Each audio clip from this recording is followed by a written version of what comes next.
Radha për të dhënë shpjegime para drejtësisë i ka ardhur edhe drejtuese së Korporatës Shqiptare të Investimeve, Elira Kokonës.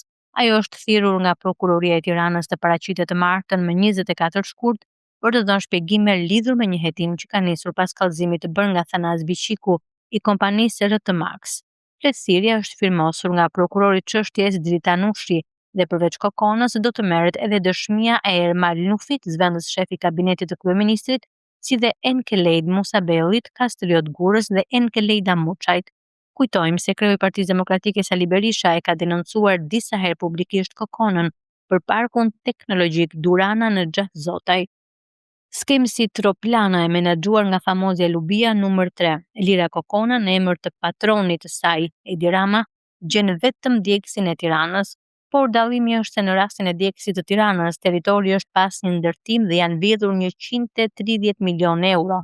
Në rastin e Troplanës, përsëri nuk ka asnjë ndërtim, asnjë ndërtesë, asnjë kompani të vendosur në Arat dhe Livadhet e Xhavzotajt, por janë vjedhur nga takset e qytetarëve shqiptar qindra milion euro, është shprehur në denoncimet e tij Berisha.